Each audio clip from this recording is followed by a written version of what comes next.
தமிழ் ஜனம் குடும்பத்தினருக்கு வணக்கம். மற்றொரு ஜனம் 360 நிகழ்ச்சிக்கு உங்களை அன்புடன் வரவேற்கிறேன். நான் உங்கள் ஆனந்த் டி பிரசாத். இன்றும் என்னோடு இணைந்திருப்பவர்கள் தமிழ் ஜனம்ல அபினவ் மற்றும் குஹன் 2 பேரும் நிகழ்ச்சிக்கு வரவேற்போம். வணக்கம். வணக்கம். வணக்கம். வணக்கம்ண்ணா. வணக்கம். வணக்கம். வணக்கம். எல்லாருக்கும் வணக்கம்.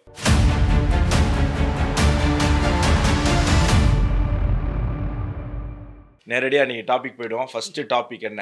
நேத்தி மதுராந்தகத்தில் பார்த்தோம். என்டிஏவோட அந்த கூட்டமானது ரொம்ப பிரம்மாண்டமான முறையில் நடந்திருக்கு. கிட்டத்தட்ட லட்சக்கணக்கான தொண்டர்கள் 4.5 5 லட்சம் பேர் வந்திருக்கதா நம்ம பார்க்க முடியுது. பிரம்மாண்டமான ஒரு கூட்டம். இதுல காவல்துறை சில விஷயங்கள் பண்ணதாகவும் ஒரு சில குற்றச்சாட்டுகள் வெளிவந்திருக்கு. அது என்னன்னு பார்த்துடலாம். பிரதமர் மோடி கலந்து கொண்ட என்டிஏ கூட்டத்தில் குழப்பத்தை ஏற்படுத்த திமுக சதியா, இதுதான் இது.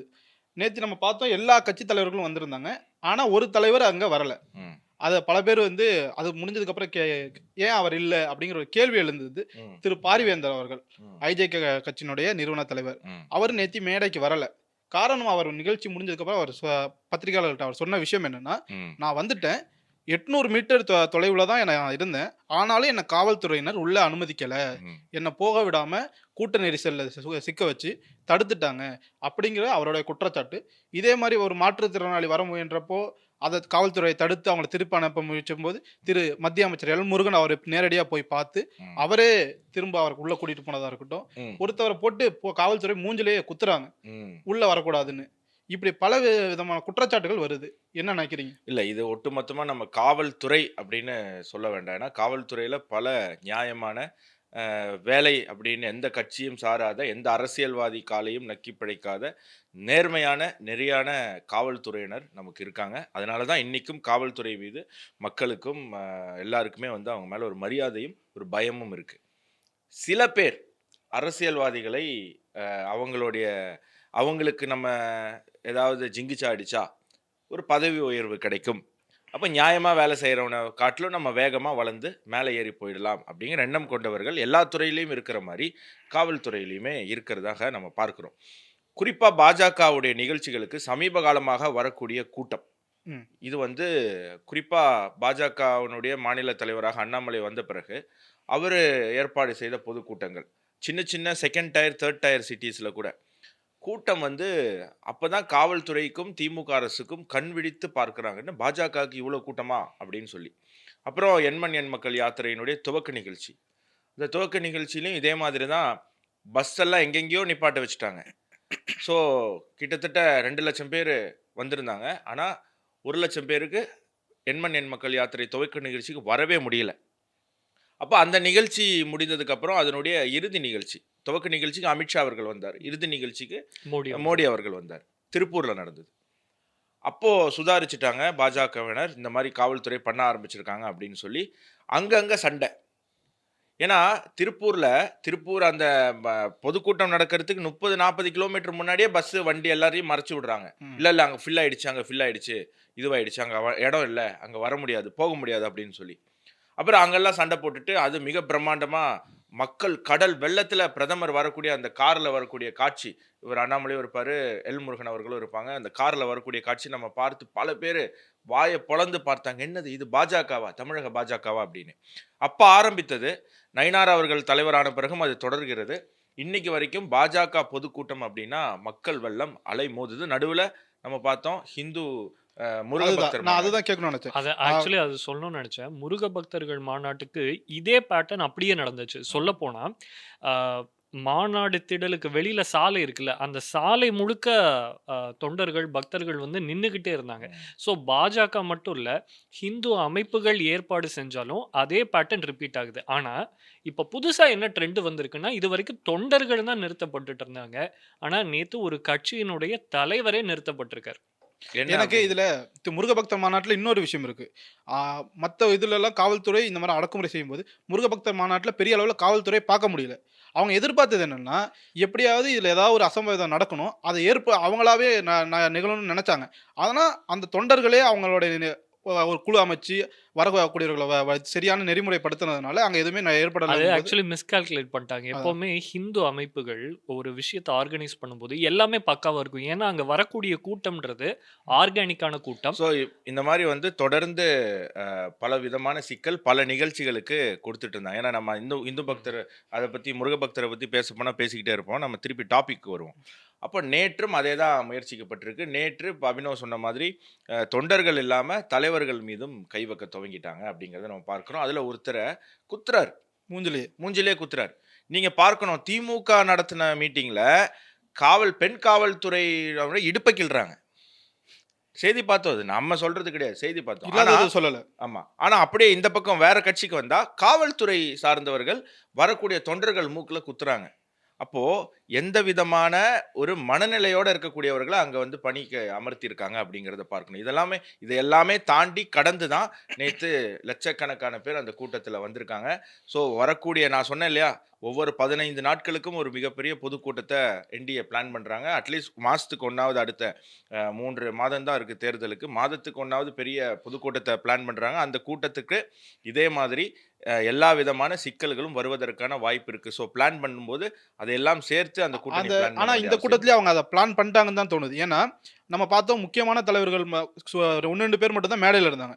மற்ற முக்கியமான பாஜக தலைவர்கள் எங்க இருந்தாங்கன்னா கூட்டத்தை சரி பண்றதுக்காக ரோடுகள்ல இருந்தாங்க. குறிப்பா அஸ்வத்தாமன், அமர் பிரசாத் ரெட்டி, இந்த மாதிரி தலைவர்கள் எல்லாருமே, எல்லாம் மாநில செயலாளர் எல்லாருமே முக்கியமான அவங்க நினைச்ச ஸ்டேஜ்ல போய் உட்காரலாம். ஆனா அவங்களாம் வந்து வரக்கூடிய வாகனத்தை ஒழுங்குபடுத்துறது, அவங்க வந்து ரோட்டுக்கு வந்துட்டாங்க.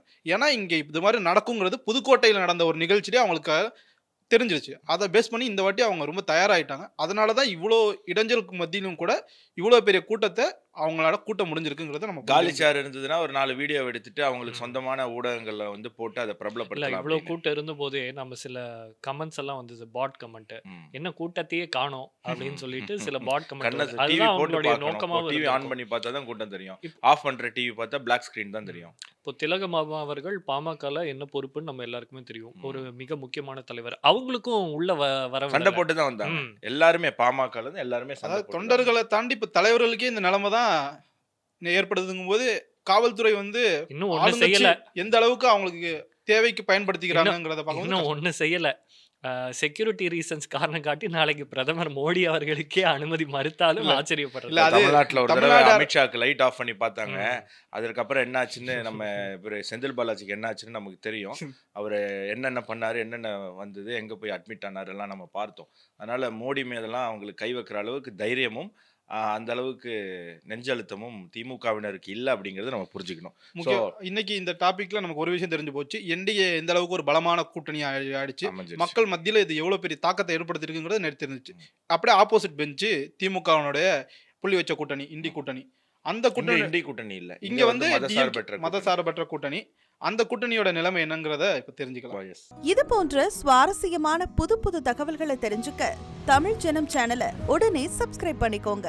என்ன இந்த நிகழ்ச்சி இப்படி ஒண்ணு நடக்கவே இல்லையே? இல்ல, இப்போதைக்கு அது நடக்கல. ஆல்ரெடி ரொம்ப தேர்தல் நடந்தது, ரொம்ப முன்னாடி மாஸ்க் எல்லாம் போட்டுருக்கும் போதே உங்களுக்கு தெரியும். அது கோவில் டயத்துல எடுத்த போட்டோ. இது கூட்டணியில் தொடரும் குழப்பம், கலண்டு போக தயாராகும் கட்சிகள்னு போட்டிருக்கு. யாராவது கண்டு போறாங்க? இல்ல, என்னன்னா இவங்க வந்து என்ன மாதிரி ஒரு பிம்பத்தை தமிழக ஊடகங்கள் ரெடி பண்ணி வச்சிருந்ததுன்னா, திமுக கூட்டணி இன்டாக்டா இருக்கு, ஸ்ட்ராங்கா இருக்கு, கண்ணு கெட்டும் தூரம் வரைக்கும் எதிரியே இல்லை அப்படின்னு சசிகலா கூட ஒரு தடவை சொல்லியிருந்தாங்க. திமுக சொல்றாங்க கண்ணு கெட்டும் தூரம் வரைக்கும் எதிரிகளே இல்லை, நான் ஒருத்தர் இருக்கிறதே அவங்க பார்த்துட்டாங்க அப்படி.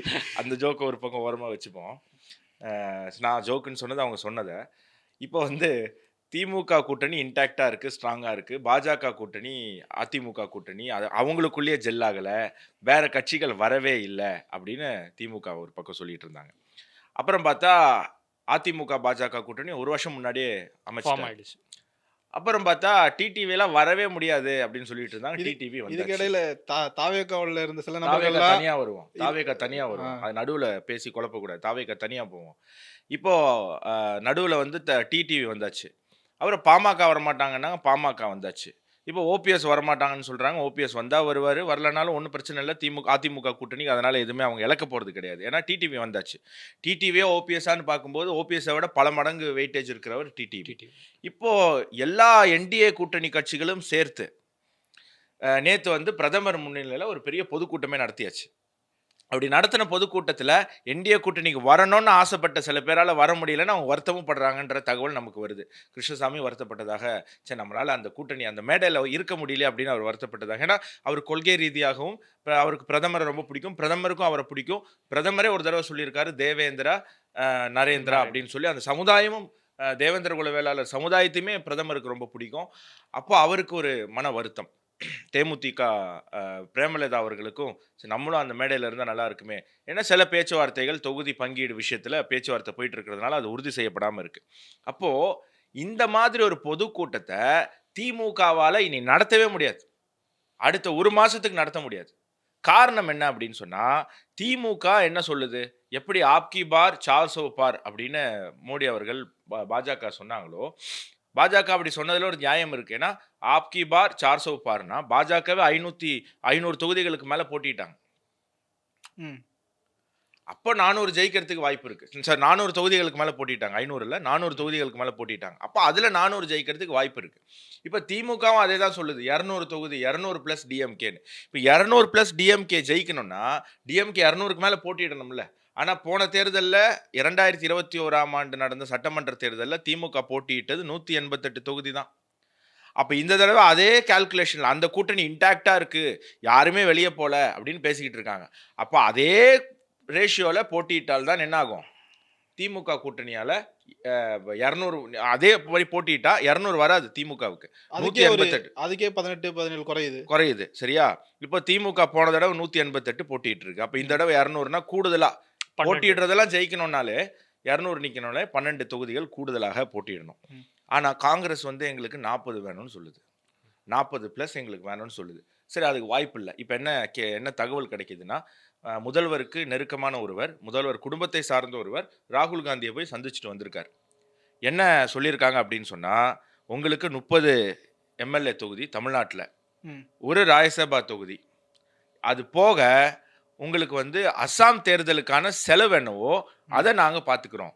காங்கிரஸ் கட்சியினுடைய அஸ்ஸாம் தேர்தல் செலவை தேர்தல் மாநிலத்து செலவை இங்க இருக்கக்கூடிய திமுக அதாவது நாங்க பாத்துக்கிறோம். ஓகே. அப்படி திமுகவா இல்ல அது வேற நிறுவனமா இல்ல அவங்களுக்கு சார்ந்த நிறுவனமா அதெல்லாம் இடி சிபிஐ என்ஐஏ பாத்துக்கிட்டோம். அது நம்ம பிரச்சனை கிடையாது. இப்போ அப்படின்னா கூட 5 தொகுதி எக்ஸ்ட்ராவா யாருக்கு தரணும்? காங்கிரஸுக்கு தரணும். ஏன்னா போன தடவை காங்கிரஸ் போட்டிட்டது 25. இப்போ 12 பிளஸ் 5 17 தொகுதி அதிகமும் தேவை. இப்போ 234 தொகுதியை அதிகப்படுத்த முடியாது. அது மத்திய அரசு கிட்ட தான் கண்ட்ரோல் இருக்கு. இவங்க என்னதான் ஒன்றிய அரசுனாலும் ஒரு மாநிலத்தை ஒன்னாக்குறதும் 2ஆக்குறதும் தொகுதியை கூட்டுறதும் குறைக்கிறதும் யார் கையில இருக்கு? மத்திய அரசு கையில இருக்கு. நீங்க ஒன்றும் அவ்வளோ பவர்ஃபுல் கிடையாது அப்படிங்கறது நீங்க புரிஞ்சுக்கணும். இப்போ இந்த 17 தொகுதி அப்ப எங்க போய் எடுப்பாங்கன்னா CPI, CPM, VCK, Indian union Muslim league. ஏன்னா போன தேர்தலில் 2021ஆம் ஆண்டு இந்த கட்சிகள் மட்டும்தான் அவங்க சின்னத்தில் போட்டிட்டாங்க. மதிமுக திமுக சின்னத்தில் தான் போட்டிட்டாங்க. ஸோ அதனால அதெல்லாம் கணக்கில் வராது. இது இல்லாமல் டார்ச் லைட்டோட ஒருத்தர் வந்திருக்காரு, எனக்கு 2 தொகுதியாவது வேணும். அவர் 7 தொகுதிக்கு பிளான் போட்டுட்டு இருக்காராம். இங்கே 17 ஆல்ரெடி ஷார்ட்டேஜ். அவருக்கு எங்கே 7 தொகுதி கிடைக்க போகுதுன்னு தெரில. ஸோ இப்போ என்ன சொல்லியிருக்காங்க அப்படின்னா, விசிகா, சிபிஐ, சிபிஎம் ஆளுக்கு ஒரு தொகுதியில் உங்கள் சின்னத்தில் போட்டிடலாம். மீதி 5 தொகுதியிலையும் திமுக சின்னத்துல தான் போட்டிடணும். ஆக்சுவலா இந்த திமுக சின்னத்துல போட்டிட்டு அவங்க திமுகவோட தொண்டருங்கிற அடிப்படையில் திமுகவோட எம்எல்ஏ ஆயிடுவாங்க. ஆனா அட்லீஸ்ட் அவங்க கட்சியில இருக்கக்கூடிய யாராவது எம்எல்ஏ ஆகலாம். இத்தனை வருஷம் கட்சியில இருந்ததுக்கு திமுக மேல சவாரி செய்யுது. ஆனா ஒவ்வொரு சின்னத்துல தான் இப்ப இந்தியன் யூனியன் முஸ்லீமுக்கு போன தடவை 3, இந்த தடவை 1 தான். மீதி 2 திமுக சின்னம். சிபிஎம் போன தடவை 6, இந்த தடவை 1 தான். மீதி திமுக சின்னம். ஐஏ 1 தான். ஸோ இந்த விஷயம் விசிகாவை ரொம்ப கோவப்படுத்திருக்கு. விசிகாவை கோவப்படுத்துறது மட்டும் இல்ல, திமுக என்ன சொல்றாங்கன்னா, தாவேகா அப்படிங்கிற ஒரு கட்சி வந்ததுனால வட தமிழ்நாட்டில் தான் விசிகாவுக்கு ஒரு ஹோல்டு இருக்கு. ஆனா விஜய் கட்சி விசிகாவனுடைய ஓட்டெல்லாம் உறிஞ்சிட்டாங்க. இனிமே நீங்க எங்க கூட்டணியில் இருக்கிறதுனாலே எங்களுக்கு எந்த பிரயோஜனமும் கிடையாது. உங்களை நாங்க வச்சுக்கிட்டு என்ன பண்ண போறோம்? வேணும்னா ஒரு தொகுதியில உங்களுக்கு பானையா மோதிரமா என்ன கிடைக்குதோ அதுல போட்டிடுங்க. மீதி எல்லாமே திமுக சின்னம் தான். ஆல்ரெடி அவங்க கட்சியினுடைய துணைத் தலைவரோ பொதுச் செயலாளரோ ரவிக்குமார் அவர்களே திமுக சின்னத்துல தான் போட்டிட்டு ஜெயிச்சிருக்காங்கன்னு நம்ம பார்க்கிறோம். மீதி எல்லாருமே திமுக சின்னத்துல போட்டியிடுங்க அப்படின்னு சொல்லியாச்சு. இல்ல நீங்க போறீங்க அப்படின்னு சொன்னா தாராளமா போங்க. எங்களுக்கு நீங்களா காங்கிரஸா அப்படின்னா, எங்களுக்கு பட்டியல் சமுதாயமா மைனாரிட்டி ஓட்டா அப்படின்னா, எங்களுக்கு மைனாரிட்டி ஓட்டு தான் முக்கியம். பட்டியல் சமுதாய ஓட்டு எங்களுக்கு முக்கியம் இல்லை. நீங்க வெளில போகலாம் அப்படின்னு திமுக வந்து விசிகா கிட்ட சொன்னதாக சொல்லப்படுது. இதுதான் இப்போ திமுக கூட்டணியில் இருக்கிற குழப்பம். இந்த குழப்பம் நிறைவேறுவதற்கே, ஏன்னா நேற்று முதல்வரனுடைய குடும்பத்தை சார்ந்த ஒருவர் ராகுல் காந்தியை பார்த்தோம், எதுவுமே இன்னும் டீலிங் முடியல. குழப்பத்துல தான் இருக்கு. ஸோ இவங்க பொதுக்கூட்டம் போடுறதுக்கே 1 மாசம் ஆயிடும் அப்படின்னா, கிட்டத்தட்ட 90 நாள் கூட இல்ல தேர்தலுக்கு. ஆமா. அப்போ 30 நாட்கள் இவங்களுக்கு போயிடும். அதுக்கப்புறம் கூட்டணி மேடைக்கு வந்து, அதுக்கப்புறம் நீங்கலாம் சேர்ந்து போய் பிரச்சாரம் பண்ணி ம்.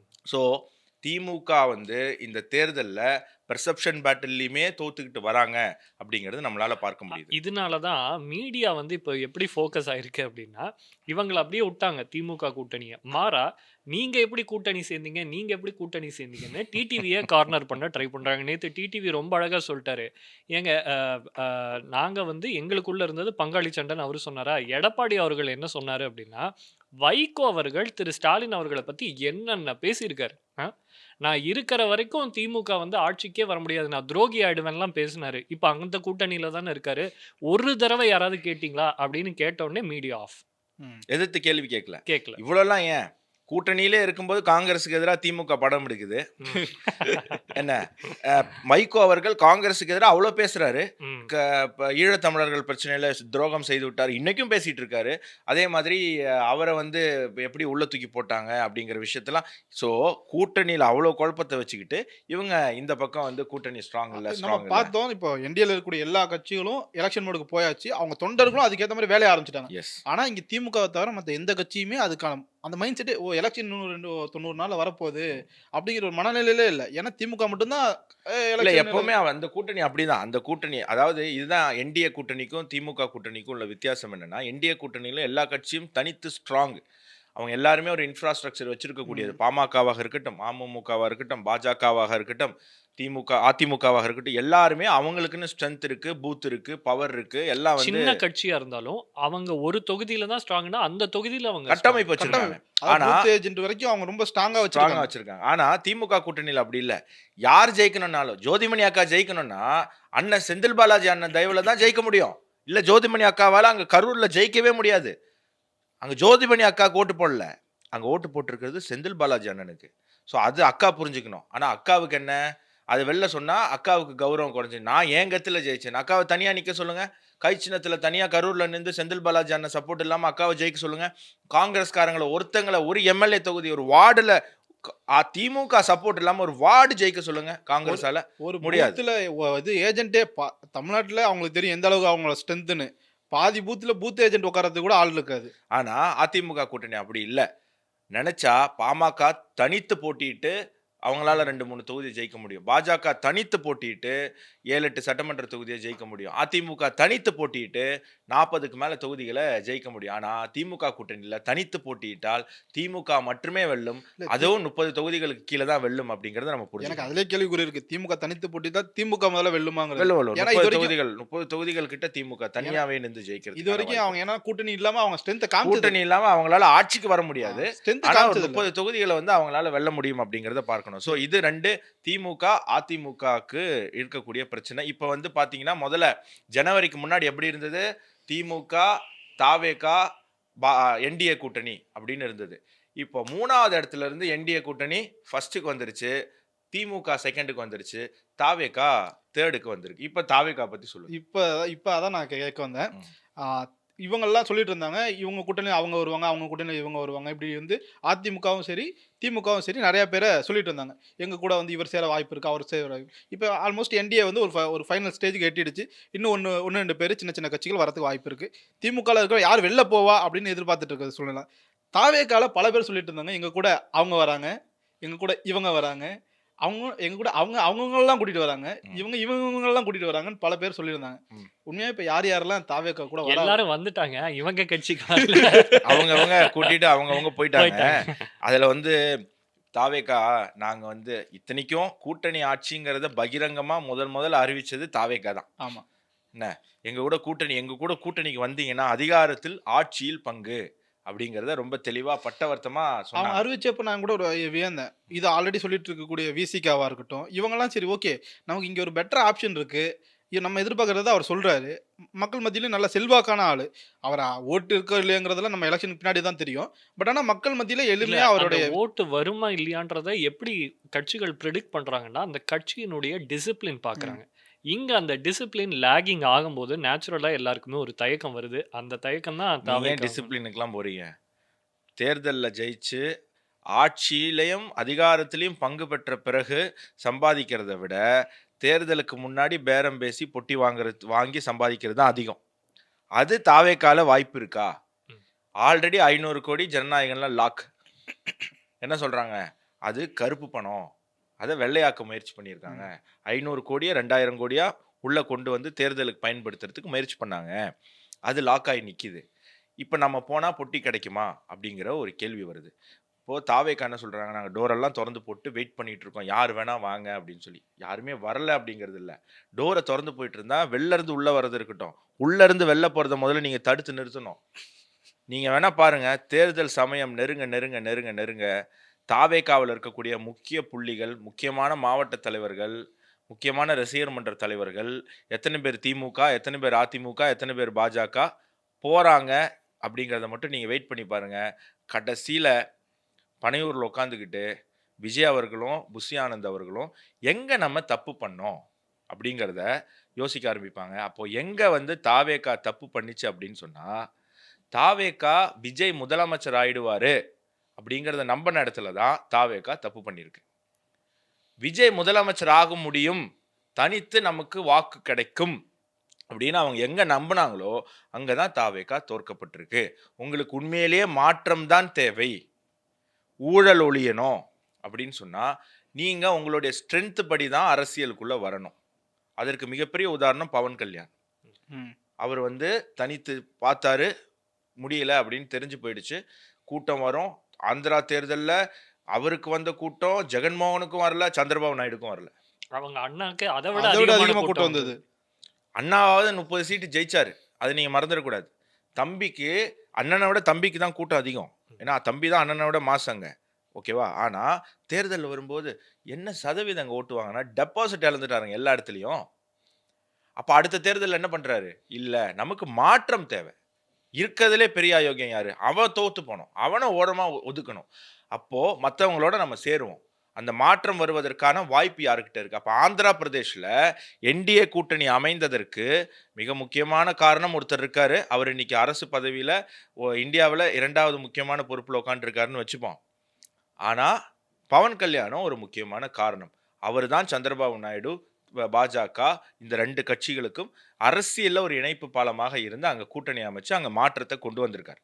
இப்ப விஜய் இதை எதிர்பார்க்காம நான் நேரடியா சிஎம் ஆவேன் அப்படின்ற இடத்துல தான் தாவேக்கா தோத்து போயிட்டாங்க. அவங்க இனிமே இந்த வீழ்ச்சியில இருந்து அவங்க எந்திரிக்கிறது அப்படிங்கிறது ரொம்ப கஷ்டம். ஏன்னா விசில் கொடுத்துருக்காங்க சின்னம். டெய்லி இது ஊதி ஊதி 10 ஓட்டை காலி பண்ணிட்டு இருக்காங்க அவங்க ஆட்கள். ஸோ இது வந்து 90 நாள் இருக்கா, நாளுக்கு 10,000 ஓட்டு காலி ஆகுதுன்னு வச்சுக்கோங்க. 90 நாள்ல எத்தனை லட்சம் ஓட்டு காலி ஆகுதுன்னு யோசிச்சு பாருங்க. இதுல கடைசியில இதுல இன்னும் சில விஷயங்கள் நடந்துட்டு இருக்கு. பனையூர்ல கூட விஜய் தோத்து போறதுக்கு ஆச்சரியம். இதுல இன்னும் சில விஷயங்கள் நடந்துட்டு இருக்கு. இவங்க வெளியில இருந்து ஒரு கட்சி உள்ள கொண்டு வந்து அந்த ஓட்டு உள்ள கொண்டு வருவதுக்கு முன்னாடி இருக்கிற ஓட்டெல்லாம் இவங்க பிரிச்சுடுவாங்க போல. இவங்களுக்கு ஓரளவுக்கு அப்படியே கொஞ்சம் அஜித் ஃபேனெல்லாம் உள்ள கொண்டு வரலாம் அப்படின்னு நினைச்சு ஏதோ ஒரு சில கிறுக்குத்தனமான வேலைகள் செய்யறாங்க. மங்காத்தா தியேட்டர்ல எல்லாம் போயிட்டு தாவேக்கா கொடியை காட்டுறது, அங்க அவங்க போட்டு திருப்பி போட்டு அடிச்சுட்டாங்க போல. அதனால இப்ப அஜித் ரசிகர்கள் மத்தியோட வெறுப்பை சம்பாரிச்சிட்டு இருக்காங்க. இல்ல, அஜித் ரசிகர்கள் ஆல்ரெடி வெறுப்புல இருக்காங்க. ஏன்னா அஜித் படமே 3 வருஷத்துக்கு ஒரு படம் தான் தராரு, மற்றபடி கார் ஓட்ட போயிடுறாருங்கிற ஒரு மிகப்பெரிய வெறுப்புல அஜித் ஃபேன்ஸ் உட்காந்துருக்கும் போது இவங்க வந்து தளபதினா அவன் டென்ஷன். ஆல்ரெடி நம்ம சொன்னோம், விசில் ஊதி ஊதி தாத்தா பாட்டி ஓட்டெல்லாம் இவங்க இழந்துகிட்டு இருக்காங்க. மயிலாப்பூர்லலாம் நல்ல ஓட்டு இருக்கு இவங்களுக்கு, அதெல்லாம் இப்போ காலி. எல்லாம் விசில் அடிச்சு நேற்றே ஒரு 40,000 ஓட்டை காலி பண்ணிட்டாங்க. இப்போ அஜித் ரசிகர்கள் ஓட்டையும் மெல்ல மெல்ல காலி பண்ண ஆரம்பிச்சிருக்காங்க. ரஜினி ரசிகர்கள் ஓட்டு ஆல்ரெடி இல்லை. ஏன்னா ரஜினியை பார்த்தாலே இவங்களுக்கு என்னன்னா ரஜினி தான் போட்டி சினிமாவில், அஜித்தெல்லாம் போட்டி இல்லை. விஜய்க்கு வந்து ரஜினி தான் போட்டி அப்படின்னு சொல்லி ரஜினி வேற லீக்ல உட்காந்துருக்காரு, ஓகேவா? ரஜினி மேலே எனக்கும் 1000 விமர்சனங்கள் இருக்கு. ஆனால் சினிமாவில் பார்த்தீங்கன்னா அவர் வேற லீக்ல உட்காந்துருக்காரு. அவரு கூட நீங்கள் போட்டி போடக்கூடாது. ஆனால் அந்த போட்டியிலே ரஜினி ரசிகர்கள் விஜயோட எதிரி ஆயிட்டாங்க. அஜித் ரசிகர்கள் இப்போ அஜித் வந்து ஒரு இன்டர்வியூவில் விஜய்க்கு ஆதரவாக பேசுனதுனால கொஞ்சம் அப்படி நெருங்கி வரும்போது தளபதி அப்படின்னு வந்துட்டு திருப்பி தம்பி நீங்கள் ஒரு 10 அடி தள்ளியே நில்லுங்க அப்படின்னு. ஸோ இப்படி இருக்கக்கூடிய ஓட்டு வங்கி, விஜய்க்கு இருக்கக்கூடிய ஓட்டு வங்கியெல்லாம் விஜயனுடைய ரசிகர்கள் ஒன்னொன்னா காலி பண்ணிட்டு இருக்கக்கூடிய விஷயங்கள் நம்ம பார்க்க முடியுது. பெர்செப்ஷன் பேட்டிலில் விஜய்க்கு இருந்தது ஒன்று பெர்செப்ஷன் பேட்டில் தான். அந்த பெர்செப்ஷன் பேட்டிலையுமே அவர் வந்து தோத்து போகிறத நம்ம பார்க்குறோம். இனி எழுந்து வருது ஒரு ஆச்சரியத்துக்குரிய விஷயம் தான். எனக்கு ஒரே ஒரு வருத்தம் தான். ஏன்னா ஆகஸ்ட் மாதம் நம்ம நடத்தின கருத்து கணிப்பில் 30% ஆதரவு இருக்குன்னு விஜய்க்கு வந்தது. ஆதரவு, ஓட்டு கிடையாது. ஆதரவு, மக்கள் மத்தியில் ஒரு ஆதரவு இருந்தது. அது வந்து இப்போ 3% போயிடுச்சுன்னா நம்ம சர்வேவை தப்பா நினைச்சுப்பாங்க. ஏன்னா நம்ம எடுத்தது ஆகஸ்ட்ல, இல்ல அப்ப ஆனா அவருக்கு நம்ம ஒரு சர்வே ரிசப்ஷன் போடும்போதே இருந்தது. திரும்ப திரும்ப என்ன சொல்லியிருந்தோம், இது வந்து மக்கள் என்ன நினைக்கிறாங்க அப்படின்றதோட பிரதிபலிப்பு தானே தவிர யாருக்கு வாக்களிப்பாங்க இதுதான் ஃபைனல்னு நம்ம எங்கேயுமே சொல்லல. சொல்லல. ஏன்னா சமீபத்துல நம்ம எடுத்ததுல கூட ஓரளவு தாவேகாவுக்கான ஆதரவு அப்படின்றது இருந்தது. ஆனா இப்போ தேர்தல் நெருங்க நெருங்க அந்த ஆதரவு நிலை மாறி இருக்கலாம். இன்னொரு சர்வே அநேகமா நம்ம இல்ல போனோம்னு நினைக்கிறேன். வீட்டுல படுத்து தூங்கிட்டு இருந்தா எப்படிங்க? ஒரு ஜனநாயகன் படத்தை வந்து பிளாக் பண்ணிட்டாங்கன்னா அப்செட் ஆகி நீங்க வீட்டுல உட்காந்துருக்கீங்க. பொங்கல் கொண்டாடல. நீங்க ரம்ஜானுக்கு போய் நோன்பு திறக்கிறீங்க இல்லையா? போனீங்கல்ல, அங்க வந்து ஏதோ பாத்ரூம் தண்ணியை குடிக்க வச்சாங்கன்னு சில பாய்கள் வந்து ஒரு மேல குற்றச்சாட்டு வச்சாங்க. அது ஒரு பக்கம் இருக்கட்டும். ஆனா ரம்ஜானுக்கு போய் நோன்பு திறந்தீங்க. கிறிஸ்மஸ் கொண்டாடினீங்க. ஏங்க நீங்க வந்து பொங்கலுக்கு வரல? ஏன் பொங்கலுக்கு வரல? அப்ப இந்துக்கள் என்ன இளிச்சவாயர்களா? தமிழர்கள் இளிச்சவாயர்களா? அப்ப நீங்க அப்படிதான் நினைக்கிறீங்க. இதெல்லாம் பார்த்ததுக்கு அப்புறம் தான் இது 2வது திமுகங்கிற எனக்கு கண்ணோட்டமே வருது. திமுக கூட எரியாத அடுப்புல பொங்கலுக்குன்றாங்க. அட்லீஸ்ட் ஹோட்டல்ல ஹோட்டல்ல இருந்தா வாங்கிட்டு வராங்க. ஹோட்டல்ல இருந்து பொங்கல் வாங்கி சுடு தண்ணி ஊத்தி கிண்டிட்டு இருக்காங்க. நீங்க வந்து அதுவும் பண்ணல. நான் வந்து அப்செட்ல இருக்கேன், மூட் அவுட்ல இருக்கேன்னு சொல்லி இன்னும் ஜனநாயகன் பாட்டு போட்டே 24 மணி நேரம் கேட்டுட்டு இருந்தீங்கன்னா, கண்ணு மூடி கேட்கும்போது நீங்க எலெக்ஷன்ல ஜெயிக்கிற மாதிரி கற்பனைகள்லாம் வரும். நான் பைக்ல வரும்போது பாட்டு கேட்டே வரும்போது எனக்கு 1000 கற்பனை வரும். ஆனந்த் மாசு அப்படி இப்படி சின்ன வயசுல நம்ம கற்பனை பண்ணியிருப்போம்ல. கிளாஸ் ஏதோ போயிட்டு இருக்கும், போர் அடிக்கும். அப்போ நம்ம ஒரு இமேஜினேஷனுக்கு போனோம். இப்போ இங்கே ஒரு தீவிரவாதி கும்பல் வந்து இந்த ஸ்கூல் ஆக்கிரமிக்கும். அந்த ஸ்கூலில் இந்த தீவிரவாதி கும்பல்கிட்ட இருந்து இதெல்லாம் எப்போ நம்ம 7வது 8வது படிக்கும்போது அந்த கும்பல்கிட்ட இருந்து நான் துப்பாக்கி பிடுங்கி துப்பாக்கியை பிடுங்கி அத்தனை தீவிரவாதிகளையும் சுட்டு எல்லாரும் பண்ணி அதுல நமக்கு பிடிச்ச பொண்ணு வாவ் வாட் அ மேன் சொல்லுவாரு. கற்பனையில இருப்போம். எனக்கு மட்டும்தான் இந்த கற்பனை வந்திருக்கு. இந்த கற்பனையை கடந்து நம்ம வந்திருக்கோம். நமக்கு இப்போ இந்த வயசுலயே நமக்கு அந்த புரிதல் வந்துருச்சு. ஆனா விஜய்க்கு இவ்வளவு வயசாயும் அந்த புரிதல் வராம பிளாஸ்ட்னு பாட்டு கேட்டுட்டு இருந்தா அவரால் ஜெயிக்க முடியாது அப்படிங்கறதா. சோ இதையும் நம்ம பேசிட்டே இருந்தா நிறைய பேசிட்டே இருக்க வேண்டியதான். சொன்ன மாதிரி விஜய்க்கு எலெக்ஷன் பிளாஸ்ட் ஆயிடுச்சு அப்படிங்கறத நம்ம பார்க்கணும். நெக்ஸ்ட் டாபிக், அடுத்த டாபிக் என்னன்னு பாத்துறலாம். இது போன்ற சுவாரஸ்யமான புது புது தகவல்களை தெரிஞ்சுக்க தமிழ் ஜனம் சேனலை உடனே சப்ஸ்கிரைப் பண்ணிக்கோங்க. மறந்துட்டீங்களா? இல்ல மறக்கறேன். ஹெலிகாப்டர் மேட்டர் தான். அதான் வந்துருச்சு. இல்ல அதுக்கு முன்னாடி ஞாபகம் இருக்கு. நீ கம்பெனி நடத்தினால் எனக்கு என்ன லாபம்? டார்ச்சர் கொடுத்த விசிகா எம்எல்ஏ. அதாவது ஒரு மாநிலம் அல்லது ஒரு பிராந்தியம் முன்னேறணும்னா அங்கே என்னென்ன வேணும்? மருத்துவ வசதி வேணும், பள்ளிக்கூட கல்வி வசதி வேணும், தொழில் வசதி வேணும், முக்கியமாக சுற்றுலா வசதியும் வேணும். அப்போ தான் வெளியிலிருந்து நமக்கு நிதி கிடைக்கும். அப்போ அதை செய்து தர வேண்டியவர்கள் அல்லது அதற்கு உதவி செய்ய வேண்டியவர்கள் யார்? மக்கள் பிரதிநிதிகள். இப்போ ஈசிஆரில் ஒரு ஹெலிகாப்டர் டூரிசம் அதை வந்து இவங்க ஆரம்பிக்கிறாங்க. அங்கே வந்து குடைச்சல் வந்து கொடுக்க ஆரம்பிச்சிருக்காங்க. யார் அப்படின்னு பார்த்தா விசிகா எம்எல்ஏ திரு எஸ்எஸ் பாலாஜி. அதுதான் நேற்று அவர் குற்றச்சாட்டு வச்சிருக்காரு. இந்த மாதிரி நாங்கள் வந்து இது பண்ணோம், நீ கம்பெனி நடத்தினா உனக்கு லாபம், எனக்கு என்னப்பா லாபம்னு கேட்டாரு அப்படின்னு சொல்லி ரொம்ப வருத்தமாக சொல்லியிருக்காரு. இப்போ இதுக்கு எவ்வளோ ஹெலிகாப்டரில் போகிறதுக்கு ஏதாவது தகவல் இருக்கா? 6000 ரூபா என்னமோ வாங்குறாங்க. ஓகே, எவ்வளோ நேரம்? ஒரு 10 நிமிஷம் இது. அதாவது அந்த பகுதியை ஃபுல்லாக சுற்றி காமிச்சிட்டு சென்னையோட அந்த ஏரியல் வியூ அந்த அடைய காமிச்சிட்டு திரும்ப கொண்டு வந்து இது பண்றது தான். 2000 ரூபா தான் இங்கேருந்து பெங்களூருக்கு ஃப்ளைட் டிக்கெட்டு. 2000 ரூபா ஃப்ளைட் டிக்கெட்டுக்கு போட்டால் சென்னையிலேருந்து பெங்களூர் வரைக்குமே நம்ம மேலே பார்த்துட்டே போகலாம். திருப்பி அங்கேருந்து ஒரு 2000 ரூபா ஃப்ளைட் வாங்கி இங்கே வந்தால் கூட 4000 ரூபா. ஃப்ளைட்டில் போனால் நம்ம மேகத்துக்கு மேலே போயிடுவோம்ல, சில நேரம் கீழே நமக்கு தெரியாது. ஆனால் ஹெலிகாப்டர் அப்படின்னா அந்த சீனிக் பியூட்டியை வந்து இவங்களால பார்க்க முடியும்.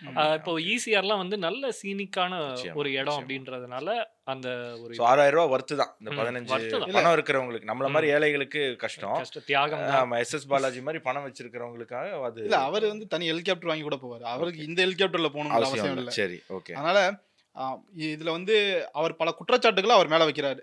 முதல் குற்றச்சாட்டு என்னன்னா, இந்த மாதிரி நான் ஃபர்ஸ்ட் தூங்கும் போதே நான் இவரை போய் பார்த்து இந்த மாதிரி வாங்கன்னு சொன்னேன்.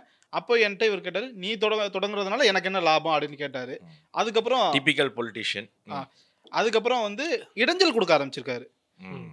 அவர் என்ன கேட்குறாரா, ஹெலிகாப்டர் ஓட்டுறல உங்ககிட்ட லைசன்ஸ் இருக்கான்னு ஹெலிகாப்டர் பைலட் போய் கேட்குறாரா? லைசன்ஸ் இல்லாம பைக்ல வரும்போது டிராஃபிக் போலீஸ் நிப்பாட்டி கேட்பாங்களே. சரி, இந்த மாதிரி கேள்வி கேட்குறாரு. அங்க அதை நடத்த முடியாத அளவுக்கு என்னென்ன இடைஞ்சல் கொடுக்க முடியுமோ இந்த மாதிரி இடைஞ்சல் எல்லாம் கொடுக்குறாருன்னு சொல்லி அதோட நிறுவனர் இதே மாதிரி ஒண்டர்லாவை ஏதோ கேட்டார்ல. ஒண்டர்லாவையும் கேட்டிருக்காரு. இதை முடிச்சிருவோம். ஏன்னா ஒண்டர்லாக்கு இப்போ இல்ல சேர்த்து நீங்க ஒண்டர்லா பிரச்சனையும் சொல்லுங்க. அப்பதான் சேர்த்து இதை இல்ல அதுதான் இப்போ அவர் ஓனர் என்ன சொல்றாரு, ஏங்க இவ்வளோ பெரிய ஹெலிகாப்டர் வாங்கி ஓட்டுறோம்னா லைசன்ஸ் இல்லாமல் எப்படி வாங்க முடியும் ஒரு மக்கள் பிரதிநிதியா? அதை கூட இவருக்கு தெரியாதா அப்படின்னு கேட்குறாரு. அப்போ பார்த்தா சும்மா இவரை பத்தி சர்ச் பண்ணா ஜஸ்ட் ஒரு 1 மந்த்துக்கு முன்னாடி ஒண்டர்லா மேலேயும் இவர் குற்றம் சாட்டியிருக்காரு. என்னன்னா அங்க சேஃப்டி மெஷர்ஸ் வந்து சரியா எடுக்கப்படலை அப்படின்னு. உண்மைதான். இப்போ சேஃப்டி மெஷர்ஸ் எடுக்கப்படலைன்னா அது பத்தி குரல் கொடுக்கறதுல தப்பு இல்லை. அப்ப சேஃப்டி மெஷர் இருக்கா இல்லையான்னு பார்க்காம தான் முதலமைச்சர் போய் திறந்து வைத்தாரா? திறந்தாரு. அந்த ஒரு கேள்வி வருது. ம். 2வது கேள்வி என்னன்னா, இந்த இடத்துல இவர் மிஸ்யூஸ் தன்னுடைய பதவியை வந்து அவர் மிஸ்யூஸ் செய்யறதா நம்ம புரிஞ்சுக்கிறோம். அப்ப அந்த இடத்துலயும் அதற்கான வாய்ப்பு இருக்கா அப்படின்ற ஒரு கேள்வி நமக்கு எழுது. நிச்சயமா. ஸோ இதுல முதல் நாள் வந்து எனக்கு தெரிஞ்சு நம்ம பாலிமர் தொலைக்காட்சியில தான், செய்தி தொலைக்காட்சியில தான். ஏன்னா அவங்க வந்து விசிக்கு அண்ணா கொஞ்சம் குஷி ஆயிடுவாங்க. வேல்ராஜ் அண்ணா வந்து பயங்கர குஷியாகி சிறுத்தை குட்டிகளின் சேட்டைகள் பார்ப்பதற்கு அது மாதிரி ஆரம்பிச்சிருவாங்க. அவங்க தான் முதல்ல இந்த செய்தியை போடுறாங்க. செய்தியை போட்டோடனே அண்ணன் பாலாஜி அண்ணன் வந்து ஐயா எனக்கு அவர் யாருன்னே தெரியாதுங்க, அவர் ஏதோ வந்து கதை கட்டுறாருங்க அப்படின்னு சொல்லிட்டு இருந்தாரு. பார்த்தா நேத்து பாலாஜி அண்ணனை சந்திச்ச போட்டோவையும் பாலாஜி அண்ணனோட அண்ணன் திருமா அண்ணனை சந்திச்ச போட்டோவையும் இந்த அண்ணன் வந்து வெளியிட்டிருக்காரு. மாஸ்டர் படத்துல அப்போ நீ எதுவும் சொல்லல இல்லண்ணே அனிருத் ஒரு பாட்டு போட்டிருக்கானா கேக்குறியா அப்படின்ட்டு ஆடியோ அப்படியே போடுவாங்களா, அந்த மாதிரிதான். அந்த மாதிரி உங்களுக்கு என்ன தெரியாது, அப்ப இது யாரு அப்படிங்கிற மாதிரி. ஆக்சுவலா என்னன்னா அவர் ஃபர்ஸ்ட் குற்றச்சாட்டு இந்த இதெல்லாம் ஆனதுக்கு அப்புறம் அவர் போயிட்டு அவருடைய பிரச்சனை வந்துடுச்சு. சரி இதை யார்கிட்ட போய் சொல்லலாங்கும் போது இந்த கட்சியோட தலைவர்கிட்ட போய் சொல்லலாம் அப்படின்னு போயிட்டு அவர் கட்சி தலைவர்கிட்ட போய் இந்த மாதிரி உங்க எம்எல்ஏ ஒருத்தர் இருக்காருங்க, இந்த மாதிரி நான் தொழில் பண்றேன், என்னை வந்து டிஸ்டர்ப் பண்றாரு. அவர் உடனே திருமாவளவன் சொல்லியிருக்காரு, டூரிசம் நம்ம நாட்டுக்கு தேவைப்பா, ஆனாட்டி நான் உனக்கு எந்த பிரச்சனை வராம நான் பாத்துக்கிறேன், நீ சொல்லிட்டல என்கிட்ட சொல்லிட்டல, பிரச்சனையை மறந்துட்டு நீ போய் ஹெலிகாப்டர் ஓட்ட போயிடு அப்படின்னு சொல்லி அனுப்பிட்டாரு. போனதுக்கு அப்புறம் நிப்பாட்டாம இது வந்து இல்ல போனதுக்கு அப்புறம் என்ன நடந்திருக்கும் நான் இல்ல, சொல்றேன். எனக்கு இது அனைத்துமே கற்பனை தான். இது அனைத்துமே கற்பனை தான். இவர் வெளில போன உடனே அண்ணன் திரும்ப அண்ணன் போன் அடிச்சிருப்பாரு பாலாஜி அண்ணன். எவ்வளவு கேட்ட அண்ணன் வந்து ஏப்பா இது நீ என்கிட்ட சொல்லவே இல்லையே அப்படின்ட்டு அண்ணன் போன் அடிச்சிருக்க வாய்ப்பு இல்ல இருக்கு. எனக்கு வந்து இல்ல எனக்கு போக்கிரி படத்தோட சீன் தான் ஞாபகம் வருது. போக்கிரி படத்துல போலீஸ் இன்ஸ்பெக்டர் கிட்ட இந்த மாதிரிதான் தம்பான ஒரு ரவுடி வந்து டார்ச்சர் பண்றாரு, 1 கோடி கேக்குறாரு. நான் பாத்துக்கிறேன்ப்பா நீ போ அப்படின்ட்டு அதே ரவுடி கால் பண்ணி எவ்வளவு கேட்ட, 1 கோடி கேட்ட, 10 கோடி கேளு. அதாவது டக்குனு நமக்கு வேற ஒரு தூங்கவே டைம் இல்ல. அபினவ் இந்த கேப்ல 2 படத்தை பத்தி பேசிட்டாரு. அது 2 விஜய் படம். ஒரு விஜய் ஃபேனா இருக்க இருந்திருக்க வாய்ப்பு வாய்ப்பு இருக்கு. அது என்னமோ புக்கு படிச்சா ஞாபகம் இருக்க மாட்டேங்குது, படம் பார்த்தா அப்படியே ஞாபகம் இருக்கு. அதுக்கப்புறமும் கூட இது போன ஜனவரியில தொடங்கி இந்த பிரச்சனை அவங்களுக்கு தொடர்ந்து வந்துட்டே இருக்கு. இதுல எனக்கு என்ன ஒரு விஷயம்னா, நம்ம பல வெளி மாநிலங்களுக்கு போயிருக்கோம் வேலை நிமித்தமா போனப்போ, அங்க வாரணாசி. பல சுற்றுலாத்தலங்களை பார்க்கும்போது நமக்கு அங்க பார்த்து அதை வியப்படைகிறது மாதிரி நமக்கு இன்னொரு கேள்வியும் எழும். அங்க அந்த சுற்றுலாவுக்கு அந்த அரசாங்கம் எந்த அளவுக்கு டெவலப் பண்ணியிருக்கு, அதை எப்படி இது பண்ணியிருக்கும் போது அது எல்லாமே தமிழ்நாட்டில் ஆல்ரெடி இருக்கு, அதோட நல்லாவே இருக்கு. ஆனா தமிழ்நாட்டுல மட்டும் இந்த டூரிசம் பத்தி ஒரு கற்பனையே இல்லாததுனால நம்ம அதை ஒரு எவ்வளோ பெரிய எக்கனாமிக் சோர்ஸை நம்ம இழந்துட்டு இருக்கோம் அப்படிங்கிறது இருக்கு. அப்படி ஒரு விதத்துல நம்ம இழந்துட்டு இருக்கோம். எவனாச்சும் இந்த மாதிரி ஒரு முன்னெடுப்பு எடுத்து செஞ்சே வந்தாலும் அதையும் இந்த மாதிரி வந்து தடுத்துட்டு இருந்தா எப்படி வந்து டூரிசம் தொழில் டெவலப் வளரும். ஆகும்? அப்படிங்கிறது ஒரு முக்கியமான விஷயம் தான். இப்போ இதுல கன்க்ளூஷனுக்கு வரேன். முதல் விஷயம், இந்த பிரச்சனை இவ்வளவு பெருசாகிறதுக்கு பாலிமர் மட்டும் காரணம் இல்ல, சமூக வலைதளத்தில் இருக்கக்கூடிய பலர் காரணம். சமூக வலைதளத்தில் இருக்கக்கூடியவர்கள் இந்த பிரச்சனையை பெரிய பிரச்சனையாக எடுப்பதற்கு காரணம் யாரு அப்படின்னா, எஸ் பாலாஜி அவர்களுடைய மனைவி ஆமா. டாக்டர் ஷர்மிளாக்கா. டாக்டர் ஷர்மிளாக்கா வந்து சமூக வலைதளத்துல என்ன பண்ணி வச்சிருக்காங்க அப்படின்னா, பாஜக, அதிமுக, தாவேகா அனைவருடைய வெறுப்பையும் சம்பாதிச்சு வச்சிருக்காரு. கூடுதலா காங்கிரஸனுடைய வெறுப்பையுமே கொஞ்சம் இப்ப சம்பாதிச்சு வச்சிருக்காங்க. அப்போ இந்த மாதிரி ஒரு இஷ்யூ, அக்கா ரிலேட்டடான ஒரு பிரச்சனைக்கு ஒரு இஷ்யூ வந்த உடனே எல்லாருமே வந்து குதின்னு குதிக்கிறாங்க. இது பெரிய வைரல் ஆகி பெரிய அவமானமாகி அடுத்த தடவை சீட்டு கிடைக்குமா கிடைக்காதா அப்படிங்கிறது ஒரு மிகப்பெரிய கேள்வியாக இருக்கு அப்படிங்கிறது நம்ம பார்க்கிறோம். ஏன்னா அடுத்த தடவை தான் சின்னமே இல்லையே, ஒரு ஆளுக்கு தான் கிடைக்கும். ஒரு ஆளுக்கு தான் கிடைக்கும். அது ஒரு யாருக்கு சின்னம். தெரியாது? அது வந்து யாருக்கு போகும், அது வந்து நம்ம இவருக்கு போகுமா இன்னொருத்தருக்கு போகுமான்னு தெரியாது. ஸோ அது ஒரு பக்கம். இப்போ இதுல நீங்க ஒரு விஷயம் புரிஞ்சுக்கணும். நேற்று சந்திரபாபு நாயுடு அவர்கள் இந்தியா டுடே செய்தி தொலைக்காட்சிக்கு, பிசினஸ் டுடே செய்தி தொலைக்காட்சிக்கு ஒரு இன்டர்வியூ கொடுத்துருக்காரு. அதுல எப்படி வந்து ஹைதராபாத்துக்கு ஒரு மிக முக்கியமான நிறுவனத்தை அவர் கொண்டு வராரு அப்படிங்கிற ஒரு விஷயத்த சொல்றாரு. அந்த கம்பெனி இந்தியாவுக்கு வரப்போகுது, இந்தியாவில் வந்து ப்ராஜெக்ட் ஆரம்பிக்க போகுதுன்னு அனௌன்ஸ் பண்ணுறாங்க. பத்திரிகையில் செய்தியாக வருது. சந்திரபாபு நாயுடு அவர்களுடைய செக்ரட்டரி அந்த செய்தியை எடுத்துகிட்டு வந்து சந்திரபாபு நாயுடு கிட்ட காட்டுறாங்க. நீங்கள் புரிஞ்சுக்கணும், செக்ரட்டரி எதை எடுத்துகிட்டு வந்து காட்டுறாருன்னா, அப்போ அந்த இடத்துல செக்ரட்டரி எவ்வளோ ஷார்ப்பாக இருக்காருன்னு பாருங்கள். ஆந்திரா பிரதேஷனுடைய வளர்ச்சிக்கு முன்னாடி, இதெல்லாம் நான் சொல்கிறது முன்னாடி, இது அப்போ அதை பார்த்தா ஒரு முக்கியமான கம்பெனி இந்தியாவில் இன்வெஸ்ட் பண்ண போகிறது தான். உடனே நம்பரை கண்டுபிடிச்சி சந்திரபாபு நாயுடு அவங்களுக்கு ஃபோன் பண்ணுறாரு. ஃபோன் பண்ணும்போது ரஜத் குப்தா அப்படிங்கிறவர் தான் இந்த மெக்கன்சி அப்படிங்கிற நிறுவனத்தினுடைய அன்னைக்கு இன்சார்ஜாக இருக்கார். அப்போ அவர்கிட்ட இந்த மாதிரி நீங்கள் ஹைதராபாத்துக்கு வாங்கலை அப்படின்னு கேட்கும்போது, ஹைதராபாத்தில் வந்து நாங்கள் இப்போ வர்றது ஐடியா இல்லை. நாங்கள் மும்பை, பெங்களூர், சென்னை இந்த 3 இடம் தான் பிளான் பண்ணியிருக்கோம். இங்கே 3 இடத்துக்கும் போகிறோம். நாங்கள் அதில் ஏதாவது ஒரு இடம் தான் ஷார்ட் லிஸ்ட் பண்ணுவோம். சாரி, நம்ம பார்ப்போம், அப்புறம் பார்ப்போம். ஹைதராபாத்னு அந்த அளவுக்கு எங்களுடைய கம்பெனியை வந்து கொண்டு வர அளவுக்கு டெவலப் ஆகலை அப்படின்னோடனே சந்திரபாபு நாயுடு என்ன சொல்கிறாரு, சரி நீங்கள் கம்பெனிலாம் கொண்டு வர வேண்டாம், என் கூட வந்து ஒரு காஃபி மட்டும் சாப்பிடுங்க ப்ளீஸ் அப்படின்ட்டு ரிக்வஸ்ட் பண்ணுறாரு. ரொம்ப ஹெசிடேட் பண்ணுறாங்க. என்ன ஒரே தொல்லையாக இருக்குது, நமக்கு சில பேருக்கு இப்படி பண்ண தோணும்ல. அப்புறம் கடைசியில் சரி ஒரு மாநிலத்தினுடைய முதலமைச்சர் கூப்பிடுறாரு, போய் தான் வருவோமே அப்படின்ட்டு என்ன பண்ணிட்டாங்க, வேண்டாம் இருப்பா, சரி நாங்கள் இந்த ட்ரிப்பை ஆரம்பிக்கிறதுக்கு முன்னாடி நாங்கள் வந்து உங்களை வந்து பார்த்துட்டு போயிடுறோம் அப்படின்னு ட்ரிப்பு. இப்போ அவங்க ஏர்போர்ட்டுக்கு வராங்க. 4 அமைச்சர் அமைச்சிருக்காரு. 4 அமைச்சர்களை சந்திரபாபு நாயுடு ஏர்போர்ட்டுக்கு அனுப்புகிறார். 4 அமைச்சர் போய் அவங்கள ரிசீவ் பண்ணி கூட்டிகிட்டு வராங்க. கூட்டிகிட்டு வந்த உடனே அவங்களுக்கு டீ, காஃபி அதெல்லாம் கொடுத்து லஞ்சுக்கு இவர் பரிமாறுறார், சிஎம் பரிமாறுறார். நீங்கள் பார்க்கணும், சிஎம் பரிமாறுறார். சிஎம் பரிமாறி சாப்பிட்டு அவங்களுக்கு என்னென்ன வேணும், நான் ஒரு நல்ல ஒரு ப்ரெசன்டேஷன். ஒருவேளை நீங்கள் வரலன்ட்டீங்க பரவாயில்ல, ஃப்யூச்சருக்காக ஹைதராபாத்தை நான் எப்படியெல்லாம் யோசனை பண்ணி வச்சுருக்கேன் பாருங்கன்னு ஒரு ப்ரெசன்டேஷன் எல்லாம் பார்த்துட்டு, அப்பயும் அவங்க கன்வின்ஸ்லாம் ஆகலை. எல்லாம் பார்த்துட்டு சரி நமக்கு தான் மும்பை இதெல்லாம் இருக்கே அப்படின்னு சொல்லிட்டு கிளம்பி போகிறாங்க. போய் மும்பை, பெங்களூர், சென்னை எல்லாம் போயிட்டு சென்னையிலேருந்து கிளம்பும்போது சென்னையில் என்ன அனுபவம் கிடச்சிதுன்னு தெரியல. அப்போ யார் அமைச்சராக இருந்தாங்கலாம் தெரியல. சென்னையிலேருந்து ஃப்ளைட் ஏறுறதுக்கு முன்னாடி சந்திரபாபு நாயுடுக்கு ஃபோன். ஐயா நாங்கள் தெலுங்கானாவில் அதில் ஹைதராபாத்தில் ஏதோ சொன்னீங்களே அது இருக்கா அப்படின்னு, நாங்கள் அங்கே வரோம்.